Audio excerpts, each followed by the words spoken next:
I thought about wearing a hat. In fact, Bloom, I have hat in hand. Usually that's for an apology. Right. But I was like, nah, let the lettuce flow.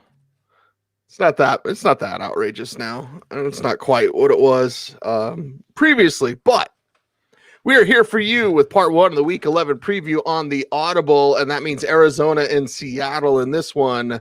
Thursday Night Football. Sometimes it's duds, sometimes it's super exciting, and this time it's Cardinals and Seahawks, and that means fantasy goodness. That means lots of points scored. That means Kyler Murray in your lineup, of course. Kenyon Drake, what's he going to do? Is Chase Edmonds worthy of starting as a what the heck flex? Now you look at those Cardinals receivers, Bloom, and of course you're starting Nuke. And did you see that I believe Nike had like $5.3 billion worth of impressions from that catch, and he's an Adidas guy because he's wearing Jordan gloves. I'm like, come on, Nuke. Come over to the good side. Although, unless Adidas was sponsoring me, then they're like the greatest ever. But no, come to the good side, Nuke. You wearing that Jordan gear anyway, girl. Come on. You can tear up your contract getting one with Nike. But anyway. So, of course, you start Nuke, and you're considering everyone else. What, Dan Arnold, right, Bloom? You need tight end help? Yeah. We're looking at you this week, and we're looking at all those Cardinals thinking, man, everybody's going to score. You would think. First of all, let us say thank you to the NFL for the primetime schedule this week. We've got Arizona coming to Seattle. Sunday night, Rams go to Tampa. And Sunday night, the Chiefs go to Vegas, and Monday night, the Rams go to Tampa. So these are three main course games, as we've been talking about. The season shifting into, pressure is up, stakes are up. Stakes are massive in this game, much more for Seattle than Arizona. Because if Arizona can win this game, they will have swept Seattle and kind of taken control the division, or at least with respect to Seattle, and the NFC is just up for grabs. That number one seed is just up for grabs, and this is a big game. As we saw last year, all the different permutations going right down to Jacob Hollister getting tackled at the 1. This is a game that's going to figure into those permutations, so it's a massive game. And remember, these teams just played a couple of weeks ago, an incredible back and forth game, one of the most entertaining games of the year, so it'll be hard to live up to that, but it's going to be great because we get to watch Kyler Murray. What does he do for an encore? This is one of those situations where even the most optimistic projection of Kyler Murray in year 2, I don't think it was this optimistic. And Seattle's defense is going to allow him to continue to look good. He had a command performance against them last time around. Last time around, Drake got hurt. This time around, Drake is back, Kenyon Drake, and the running game is really hot coming into this one. Buffalo Bills not doing much against the run. Edmonds, remember, came on late in that game, picking up 10, 15 yards a touch. So same as before, at least you have a little more confidence as Drake as a running back 2, especially in 0.5 PPR, non-PPR. Edmonds, maybe like a little more in PPR leagues. But with the running game hot coming in, I think you remember last week we saw Seattle give up 3 touchdowns on the ground to the Rams. Christian Kirk cooled off last week, but he had 2 touchdowns in the first matchup. It's Seattle secondary. You're not going to go away from Christian Kirk. Like you said, you're not going to go with Nuke. Glad you mentioned Dan Arnold. Wisconsin Platteville. This is the first time we've ever got to mention Wisconsin Platteville. We mentioned Wisconsin Whitewater. I think that was Jake Kumaro. Mm-hmm. Yeah, that was Kumaro. But Wisconsin Platteville, Dan Arnold, former wide receiver, former Saint. Well, Darrell Daniels banged up. Watch the practice reports. If he's out, then Dan Arnold becomes a what-the-heck tight end. He had 2 for 57 last time around. It is the Seattle Seahawks defense. And I guess whenever we break down this game, of course, fantasy, we're more interested in the offenses. Really, it's on Seattle's defense to make some plays here to help out Russell Wilson. But all eyes will be on Russell Wilson as he's in a slump. See, they've been sending back the food and saying, this is no good. I'm not paying my hard-earned money for this. Right. Okay. Then what are we going to do here on that Seattle side? When you look at DK Metcalf, Tyler Lockett, and all the assets that we already know, Bloom, we're waiting. I'm just waiting until Friday on that running back situation. So how do you approach Seattle? Do you think the cooking is better this week? You would hope. Arizona's defense still also beatable, although they did make things tough on Josh Allen at times last week. I don't see you going away from Russell Wilson unless I don't even know, because I doubt you drafted Russell Wilson. You might have Wilson and Murray on a dynasty team or something like that, but it's Russell Wilson back at home, and you look for a bounce back here. But remember, last time around in this game, the running game actually looked pretty good. They had over 100 yards between Chris Carson and Carlos Hyde. Chris Carson went out in that game with a foot injury. Carlos Hyde finished the game and looked good. Remember, had that nice touchdown run, but he ended up with a hamstring. It looks like Hyde is more likely to play than Carson. That would put Hyde in what the heck flex territory only if Carson is out. If Carson and Hyde are both active and they're not just making Carson active as an emergency running back, which we really don't need with Alex Collins, then you play Carson over Hyde. But with both of these guys, we want to see them start and make it through a game here. Tyler Lockett, 15 for 203 touchdowns in the first matchup here. So you would think, I'm not saying bench Tyler Lockett. I'm not saying necessarily play Tyler Lockett in DFS, though, because you would think, Vance Joseph, get it ready. Right, we're back. We're back. Tyler Lockett's back in the end zone, back in the end zone again, that you would take Tyler Lockett out of the game and try to make Russell Wilson throw to somebody else. So that's going to be something to watch here. This game is going to be something to watch. And like you said, should be a lot of points on the board, and maybe give you a gap to have to make up with the Sunday slate. The Sunday slate begins with Philadelphia and Cleveland. And, okay, Carson Wentz, what are you going to do? What are you going to do? Miles Sanders, we know what he's going to do, Bloom, right? And we don't think Zach Ertz is going to be back this week. Don't know yet. It's Wednesday morning, we're recording, and Ertz has been activated, but he's got 21 days to get back out there. Does it even matter? Alshon Jeffrey's back. Does it even matter? I guess it does when it hurts your other assets in the passing game, right? So, trust. Fantasy football comes down to trust. And Bloom, it's difficult to trust Eagles, the passing game anyway. Miles Sanders, maybe not as much. Your higher level of trust there with Sanders. What about these guys against the Browns in Week 11? One last coda on that Seattle game, by the way. Dub mentality in the chat room brought up. Tyler Lockett missed practice with a knee. Pete Carroll saying nothing to worry about, but we may have to watch this possible game time decision there. And remember what Pete Carroll says about injuries. Exactly. So maybe it's totally fine. Oh, he can't play on Sunday. David Moore would be interesting. Freddie Swain would be interesting also if Lockett is out, maybe in the tight ends, although that is a tough three-way tight end committee there. Philadelphia had a lot of good things coming back in their offense last week, and it resulted in nothing. Did you know, Cecil, the new Browns, the Pet Cemetery Browns, have never beaten the Eagles? 0-5. So you have to go Belichick Browns to the last time the Browns beat the Eagles. And but the Browns own the all-time series because of all the games like in the 50s and 60s, The Eagles, this is one of those situations where there's a confidence crisis here. They're still in first place, but there's a confidence crisis here with Carson Wentz. We'll see if the weather cooperates, but it's hard to know really what's the matter here. So Miles Sanders is the only safe play, and you're probably going with Dallas Goedert because what are the options? What are the alternatives? My brain wanted to put options and alternatives. Could make a all optative or something. Options. Yeah. Optionatives. We're inventing words here on the Audible every day. So, Travis Fulgham, Jalen Reagor, and Carson Wentz, they're all kind of in that zone where you don't drop them, but you don't start them until they give you a reason to. They give you that regret of leaving them on the bench. And Cleveland's defense, you've always got Myles Garrett and Olivier Vernon and Sheldon Richardson up front. The Eagles' offensive line hasn't been great. And again, the offense not doing the team a lot of favors here.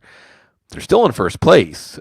This one, though, whether the Eagles can get a win, and I think no matter what happens in this game, they're still going to be in first place, which is just the NFC East this year. Yeah. It was confirmed, by the way, Cease, worst division ever. It's the first time ever there's been a division going into Week 11 with nobody having more than 3 wins. So there's your official, pop the champagne, confetti, worst division ever. Can this run defense for the Eagles slow down the Browns' running game? I think that's what's going to decide this game. Elvis Twatty says, and we're past 10 minutes, so I can say that. And sorry, Joe, for Elvis Twatty, but he's like, keep trusting Fulgham. I mean, it's more like trusting Wentz right now. Right. The answer to that is no. Mentality says that was just such a letdown. It's like, oh, Wentz, what are you doing, man? Yeah. What are you doing? You had all this talent, and then you're seeing ghosts. Okay, what kind of ghosts can Myles Garrett and company make him see on the defensive side of the ball, and certainly on the offensive side of the ball? We're going, Nick Chubb, just do it again. I just want to watch Nick Chubb run. That's it.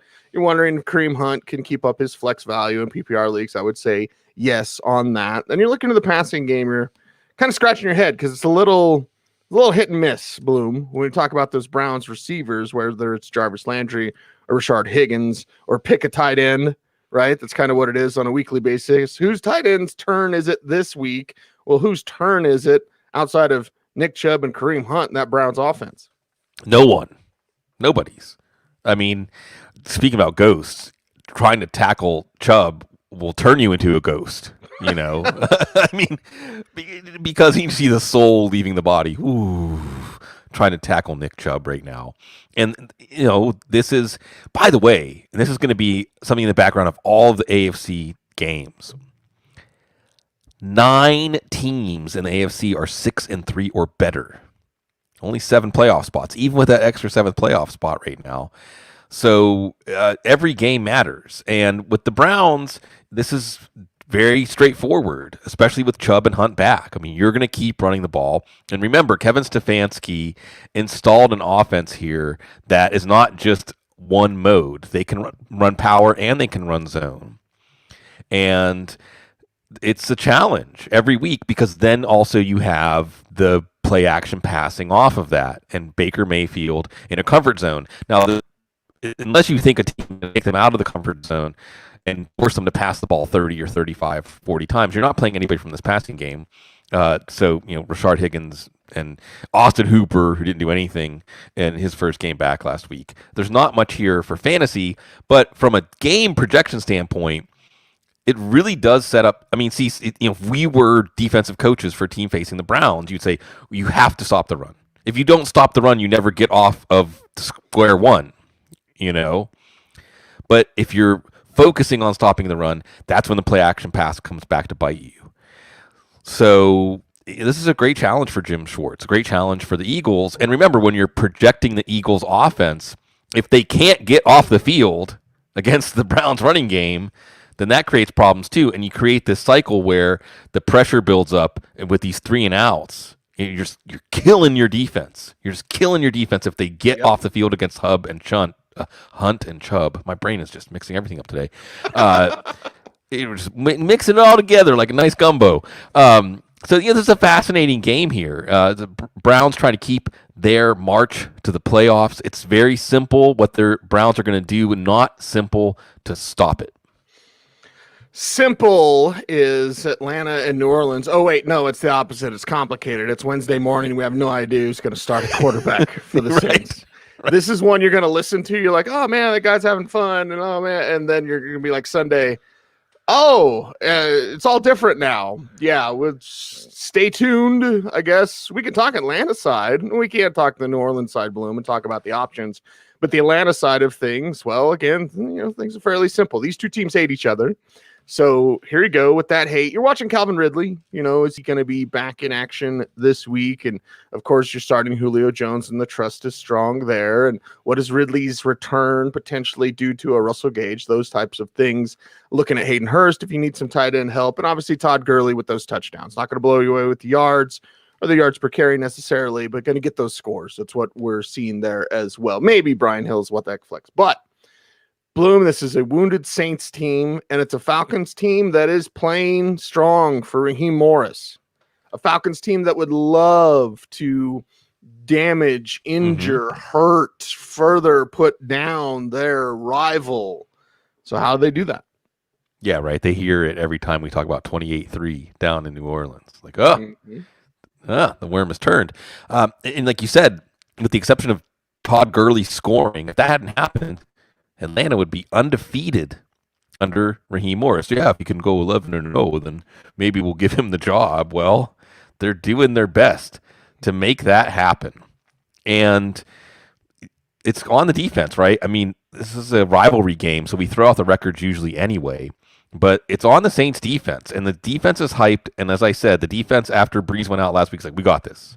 Well, that was Nick Mullins, all right? It's a little different.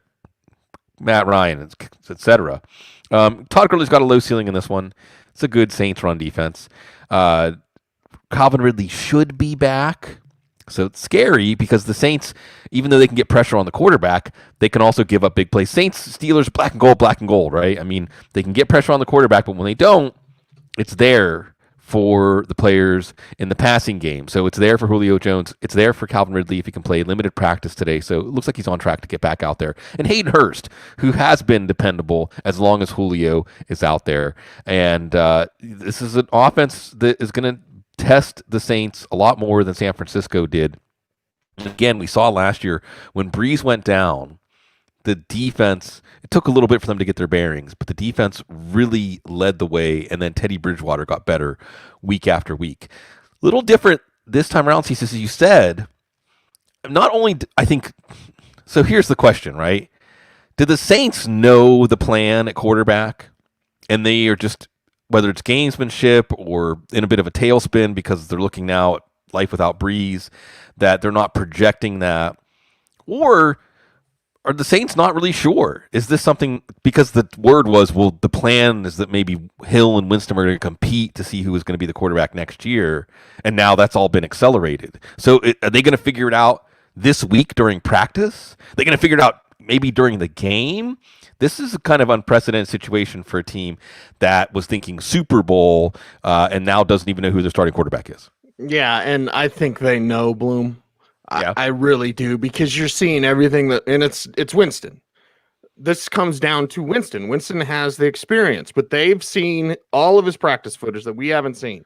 They've seen every single throw. They've understand his understanding of the offense. They know what they can do, and they'll cut things down if they have to. They'll trim things if they have to, and that's fine. New quarterback takes over. You kind of do that and figure out what he likes. So I think they know. And, you know, maybe that clarity will come through, and maybe it won't. Maybe it will be both. And one way that I've been writing about this, Bloom, or talking about this, is like, well, they, you know, are not saying who the quarterback's going to be. And it could be Winston because of the experience, could be Hill because they paid him, or it could just be both with more of Hill. Yeah. Right? Where they're like, okay, let's mix in more of Hill, and then Jameis, don't screw it up. And that's where it comes down to. Is Jameis going to screw this up? How much are you downgrading or treading with caution on your Saints assets, not named Alvin Kamara or Latavius Murray? Might just be more Murray, more Kamara. Keep it on the ground. Keep things simple. So how are you approaching Wednesday morning this Saints offense? For fantasy, it's actually pretty simple. It's Alvin Kamara, and you probably keep playing Michael Thomas. Remember, Thomas got 5 out of the 11 targets. They were terrible targets, but he got almost half of the targets after Winston came in. And you know, your Jared Cook, your Emmanuel Sanders, even Latavius Murray, and maybe Latavius Murray, he's certainly what the heck flex. But we'll see. We'll see if the whole pie gets smaller in this offense. And it's sad in some ways because Atlanta was a matchup we wanted to exploit, especially as a passing defense. Although, again, just like last year when Dan Quinn almost got fired, this time after Dan Quinn gets fired, they're not as ignoble of a defense here. But I think that what we've been outlining, it's a developing situation here. Because it's so fascinating. I think that all these teams in the NFC South Seas, when Winston was the quarterback for Tampa, it always made you maybe salivate a little bit as a defensive player because you know any game can turn into a turnover fest with Winston. You know Winston can make those unforced errors. So you understand how on the other side of playing Winston that can help your team and give you this feeling that at any point you can really cause the other team to go into a meltdown because of Winston. Now Winston's your quarterback. And how small is the tolerance for Winston's unforced errors? How quickly they go more to Taysom Hill? And as I've said before, what's fascinating to me about this is I cannot remember another team, maybe like the D'Angelo Williams Wildcat Panthers or something like that, or Ronnie Brown Wildcat. Actually, it was Ronnie Brown first. Ronnie Brown Wildcat, Dolphins. When an offense really has two modes that they perform crisply, that they execute, that they understand, where it's been drilled into them so much where you really understand your assignments and you can flip modes, maybe from drive to drive. I'm fascinated with seeing the way that Sean Payton handles this. And depending on how Winston and Hill play at quarterback, it may change. So we're looking forward now. They're saying at least 2 weeks without Breeze. I guess that means he's not going to go on IR. By the way, another thing while we were recording, since we talked about Cleveland, Jack Conklin, the right tackle, going on the COVID list. It's Wednesday, so we'll see if he's ready for Sunday. But this is a fascinating game, and Cease, I think we'll all watch to truly to see what happens, because only Sean Payton knows, and even he might change his mind during the game. Yeah, you never know, whichever way the wind is blowing. Bengals in Washington, and speaking of Wednesday morning, damn it, we don't know if Joe Mixon's going to practice. Right. Because they're, a couple weeks off and a bye week, and then they come back and he doesn't practice and he doesn't play. And now we're going, okay, is he going to be back this week? It's Bengals going up against Washington. So, okay, Joe Burrow, handle that pressure. We're left to kind of wonder right now as we record what's going to happen with those running backs. But there's assets like Tyler Boyd, like T. Higgins that you can look to and you can trust. You probably have dumped AJ Green by now, yeah. Bloom. Maybe somebody's holding on to him. I don't know why. But there's some Bengals assets you can trust. And then I wish we knew what was going to happen with the running backs as we record right now. Yeah, with Mixon, believe it when we see it. Probably projecting another Giovanni Bernard week. Still a low ceiling, although we saw DeAndre Swift do good things against this Washington defense last week. And then Joe Burrow with an easier matchup. Washington's pass defense looked good on paper last week, but Matthew Stafford had a lot of success against them. I would expect Burrow to have success not playing in hopefully as windy conditions. I know there's a big thing, Cecil, on the Joe Burrow's arm strength. Why isn't anybody talking about how poor his arm is? So we'll see what the conditions are there. Tyler Boyd, and that fits with, if you're buying into Joe Burrow's arm strength limitations, that means Tyler Boyd's the guy. But T. Higgins continues to produce, and both of them are every week starters, certainly in a matchup like Washington. The other thing we're watching, Cecil, you brought up A.J. Green. Why is he still getting so many snaps and routes run? You've got Mike Thomas, you've got Auden Tate, you've got players who can contribute to this offense. Because he's a decoy that doesn't work? Yeah. I mean, and don't get me wrong. There were some plays, some targets for him there last week against the Steelers. So that's just something to watch. I guess it's veteran respect or something like that. But it's time to bring in some new blood. And we'll watch to see if they're willing to do that. Remember, Washington is still very much in the thick of the playoff hunt here. So this is an important game. Cincinnati has beaten a team, at least at the time, looked like a playoff team, the Tennessee Titans. We'll see what they can do against Washington after Washington's almost come back against the Lions. Almost come back. And Washington... Okay, Alex Smith, I still watch through my fingers, Bloom. I know you're like, I don't do that. I'm like, I still do. He's looking kind of like he used to, minus the athleticism that he used to have, which, you can work with that and you can win games with that. So J.D. McKissick, yes. Antonio Gibson, yes. All both in varying values. McKissick as a flex play in PPR. Gibson as a low-end RB2 or a flex play, whatever format you're playing in. Terry McLaurin every week, and littering. And how are you looking at Washington this week against the Bengals? Looking at them as a much more interesting fantasy offense than I did with Dwayne Haskins and maybe even with Kyle Allen, because Alex Smith is playing with boldness as a passer, especially. So last week we saw both running backs put up very good weeks. It's the Cincinnati defense. I think that J.D. McKissick is almost an automatic check in PPR leagues until we see him let us down. And Gibson getting those short yardage touchdowns, saying that McKissick has done so well as a receiver that Gibson is not running a lot of routes or lining up in the slot very often. But Gibson's still coming through for us because Alex Smith is making this offense viable and creating scoring opportunities. And it's the Lions defense last week. Say, well, it's the Lions defense. Well, it's the Bengals defense. They had no answer for Ben Roethlisberger and the Steelers receivers last week. So, of course, that's Terry McLaurin. And again, I always like to think about this season. We're getting closer to 2021. Where's Terry McLaurin going in fantasy drafts next year? Second round, third round? Imagine if they can get a quarterback. Like, imagine Yeah, if it he was playing depends with on who's Patrick. throwing it to him. I was thinking Right. like late first. Yeah, I mean, They that's get the right guy. I mean, if he was paired up with Patrick Mahomes or Russell Wilson or somebody like that, then we would be talking about him in the same vein that we talk about everybody this side of Devontae Adams. But even watching guys like Cam Sims, the big receiver from Alabama, trying to cement a hold on a starting spot there. Logan Thomas. So again, we're watching tight end. There's only a short list of guys that we trust, but if Alex Smith is throwing the ball, say 40 times a game, remember Scott Turner calling the plays is not going to be shy about making this a pass-heavy offense, even though it's a Ron Rivera team. So this is a fascinating offense to watch, and it's exciting to think of these guys having viable fantasy outlooks because of the schedule, starting with the Bengals this weekend. Lions and their matchup against Carolina this week. Yeah. Oh boy. Oh Right. boy. Oh boy. Oh boy. Lions side I just love watching DeAndre Swift run. Sure. Just that natural instinct. He's a Georgia back. So you know what you're getting with a young Georgia back, and not Sony Michel. He's a Georgia back who's not Sony Michel. So you love seeing the natural fluidity, the burst, the instinct, the vision, the footwork, everything from the kid. And you like the way that they're using him. Keep it up. Keep using them more. Marvin Jones Jr. We'll watch that, and TJ Hawkinson, although you're not feeling as good about him as you once were. And of course, it comes back to the quarterback situation. So we've got questions on both sides of this, Bloom, but I just wanted to talk about DeAndre Swift. Yeah, and that's maybe the best way to present this for fantasy, right? You're playing DeAndre Swift. DeAndre Swift may well be a league winner. They've committed to him, and he had a tremendous game last week. He looks fantastic. He's got the fresh rookie legs, that all-around game. And dare I say, maybe I sold him a little short in my evaluation of him. Will Stafford play? See, how do we approach this, right?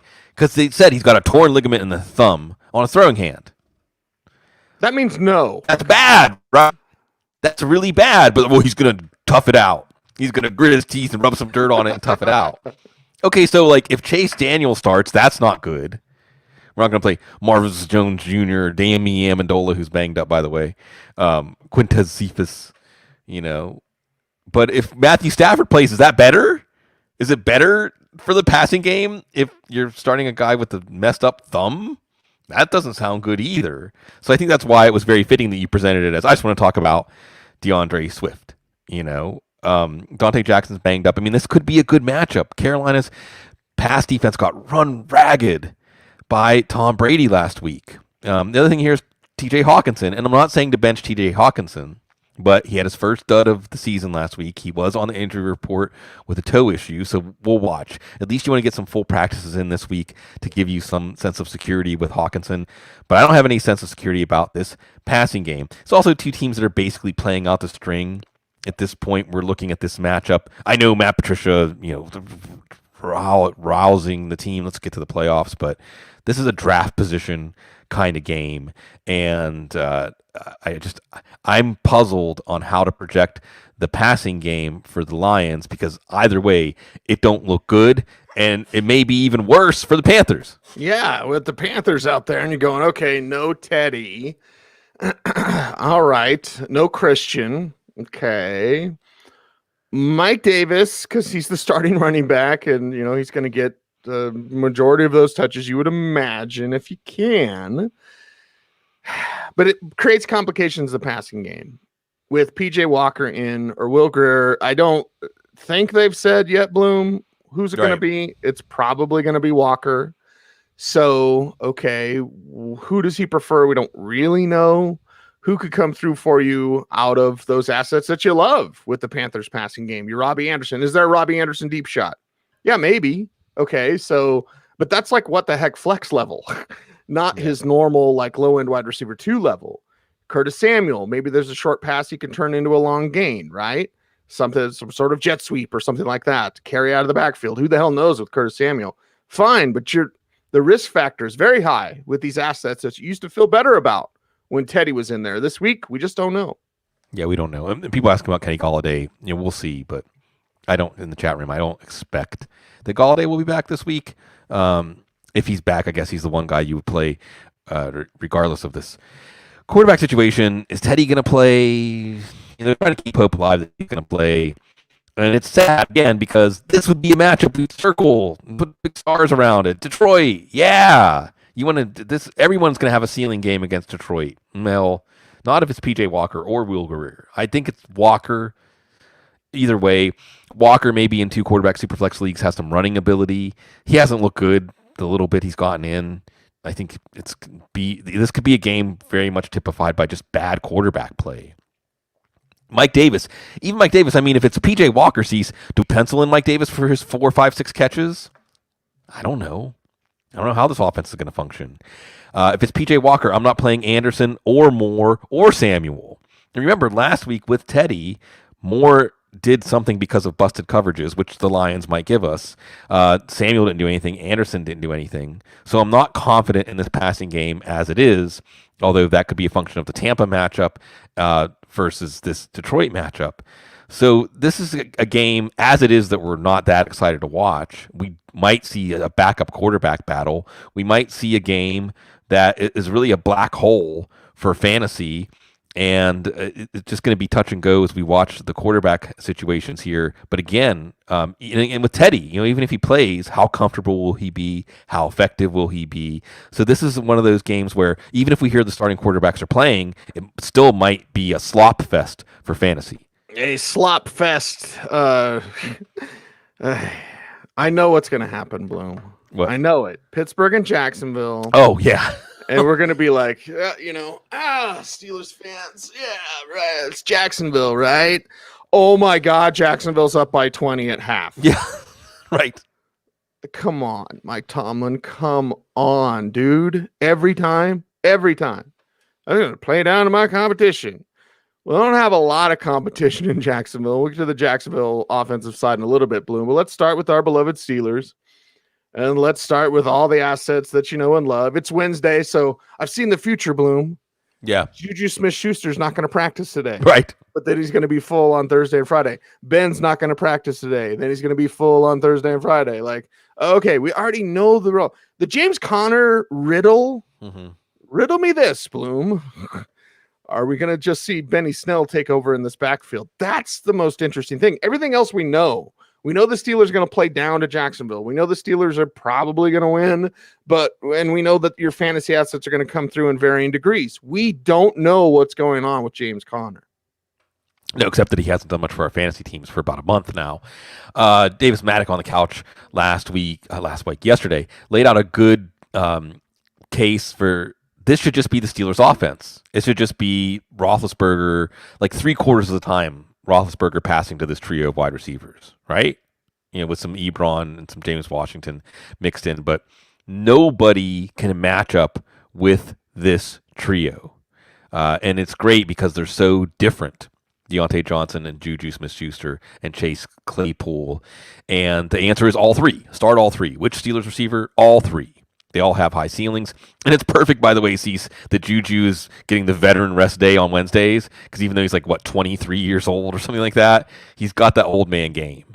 And the old man Roethlisberger knows that he's going to be there for him on those important conversions. And he's been a very important team player for the Steelers in some of these close games. Like you said, the Steelers, everybody who listens to the show knows the history of the Steelers playing down to these teams. At least Jacksonville had their summon everything and try to pull off the upset last week in Green Bay. So maybe they're a little bit tired. I guess you have to play James Conner as a running back too, just because of the potential for him to get short yardage touchdowns here. But as Nick Farabaugh, who does some great work breaking down the Steelers, has pointed out, it's a finesse offensive line, and maybe a team that's better suited to run zone than power right now, which is more a counter to Connor's strengths. Could he be wearing down? Remember, this is a guy that hasn't played a full season as a starter without having injuries. He hasn't had an injury since that opening game, at least something that's on the injury report that we're worried about, but it could just be him wearing down. So like you said, we're watching more Benny Snell, Anthony McFarland, healthy scratch last week. I don't know how much we're going to read into that.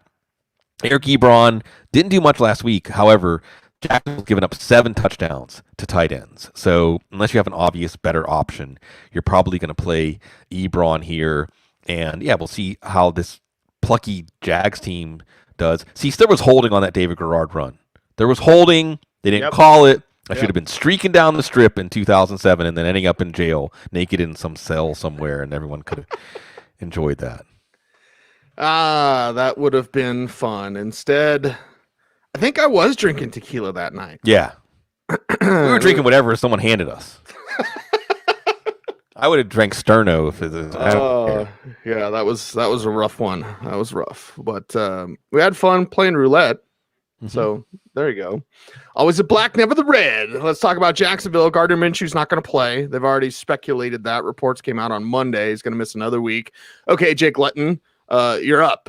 DJ Chark and James Robinson, who's just keep enjoying it, man. Yeah. Sometimes it defies explanation. I don't even take the check mark off of James Robinson. Hell, even on the bye, he's probably going to score for me. But anyway, let's talk about the Jaguars. Yeah, poor Jake Luton. Because we saw it last week.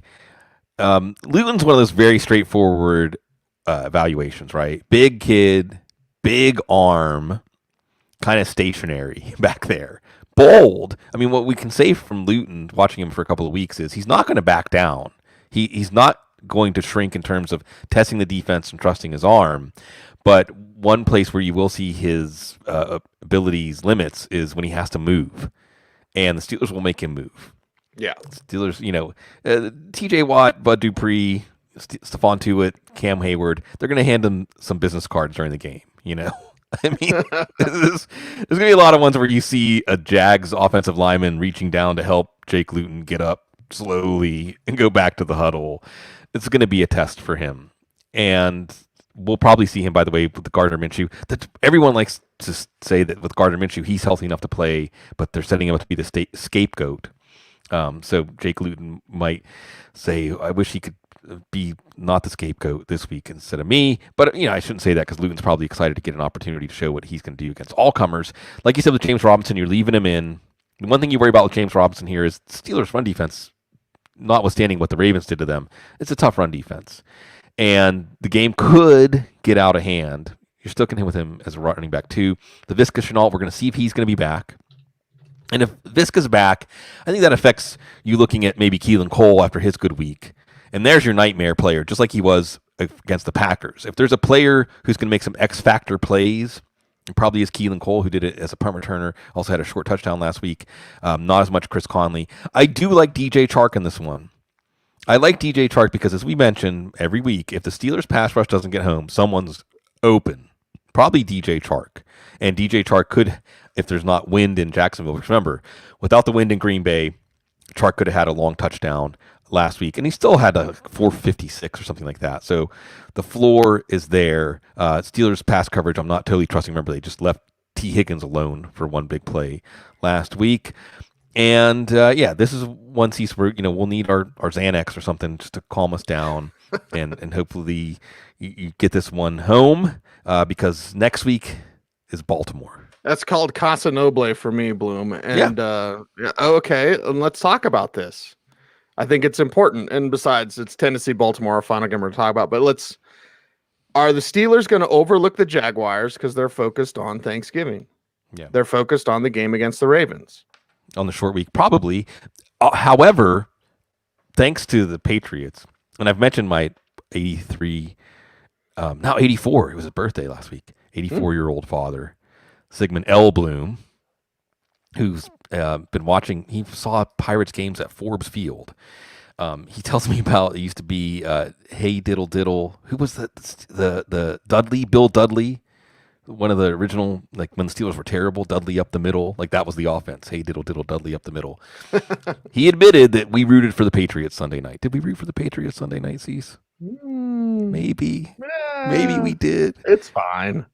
So now you have a 3-game lead, and we'll see what happens in this Tennessee-Baltimore game. And maybe that doesn't make it feel like so much is riding on this game. Although, for the Steelers to host the Chiefs, not that it matters that much. You want to hold serve. So I think so. And in the short week coming up, that's the thing. It's a Thanksgiving night game. That could also affect their preparation. But hopefully This Steelers have had this script set up so many times that this is the week that Tomlin gets their attention, or just the veterans, and everyone understanding, as you said, Cease, this could be the last year with Roethlisberger. This could be the last time that you have pictures of holding up the Lombardi Trophy. So let's not take anything for granted. But I'll tell you, that Tennessee-Baltimore game, neither team can take that game for granted. No, and a perfect segue into that game because it's Tennessee side and it's Derrick Henry running into the teeth of the Ravens defense, softening him up for Thanksgiving. Okay, thank you. So Tennessee, you've got those assets, you've got players that you can turn to in this game. Man alive. And of course, you've got Derrick Henry. So Corey Davis, AJ Brown. Does AJ Brown bounce back after the 1-for-21 game against the Colts last week? Yeah. Corey Davis continue to do his thing. Yeah, sure. Lots of Derrick Henry. Sounds like a good recipe, Bloom. We'll see what happens. Cecil, you're parched because this could be a desert of offense for the Titans. So as I mentioned, 9 teams are 6-3 or better in the AFC. 7 teams go to the playoffs. And by the way, if you want to run down, it's Buffalo, Miami, Indianapolis, Tennessee, Pittsburgh, Baltimore, Cleveland, Raiders, and Chiefs. Now, some of these teams are going to play each other this week, like the Raiders and the Chiefs. However, both of these teams are 6-3. Cease, it's very possible that the team that loses this game is, as of week 12, on the outside looking in of the playoff picture. Like if the playoffs started today. This is big. And remember, these teams have a history. Tennessee goes into Baltimore and thoroughly beats them. Speaking of visions of the Lombardi Trophy dashed. So a lot here, a lot in this one. Ryan Tannehill, can we say that last Thursday's game was Ryan Tannehill's worst as a Titan? I think so. Yeah. And it was against a Colts defense that is a tough defense, don't get me wrong. But again, it gives you some trepidation about this offense going into this game against the Ravens. Because the Ravens are going to have cornerbacks that can match up with these guys. You know, Marcus Peters isn't going to back down from anybody. Marlon Humphrey is not going to back down from anybody. So where this gets difficult for fantasy is if Ryan Tannehill is not hyper efficient and he's playing a tough defense and you have a low volume passing game, well, who can you trust? You probably have to play A.J. Brown because even last week when things were rough, if A.J. Brown just pulls in that over-the-shoulder catch, he has a long touchdown probably and still is fine, even though, again, the target tree is getting spread. So it's thinner because Corey Davis is the possession receiver. Jonnu Smith can rip the seam. So I don't know.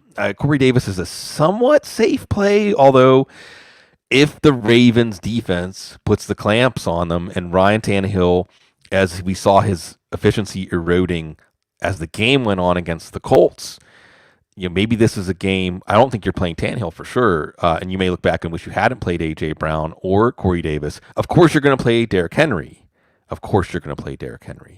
That being said, he should have had 2 touchdowns last week. Remember, it's Dante Foreman and Jonnu Smith faltering them. Last we saw, the Ravens' run defense is the Achilles heel, huh? The Patriots made it look that way. The Patriots found something that worked in the rain, and you know that the Titans, that's another reason why you're a little bit hesitant about the Titans' passing game, is because this is like a 30-carry game for Derrick Henry. Derrick Henry looked good against the Colts' run defense that shut down the Ravens' running game. Also, we're looking to Arthur Smith. We're just looking to this team, to Mike Vrabel. How do you rally? Because going into the game against the Steelers, you know, this is a team that we could have been talking about them as a number 1 seed. We could have talked about them as maybe not a Super Bowl favorite, but certainly Super Bowl possibilities. Now you're at the other side of a losing streak. And again, if you can't go into Baltimore and win, you may find yourself on the outside looking. Guess what? Next week they have to turn around and play Indianapolis. Okay? So what do you do to stop the bleeding here? But you're also facing a team that is pretty bloody right now in the Ravens. Yeah, in the Ravens and their side of things, it comes down to, well, is Lamar Jackson going to make improvements as a passer?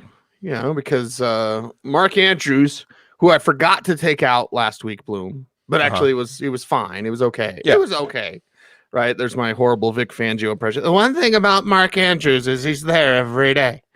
So Denver fans look at that. Anyway, so yeah, okay, Mandrew, sure. Marquise Brown, not really. I mean, what are we going to Willie Snead? No. Right? Is that Yeah. We're going it should be more J.K. Dobbins. It's not.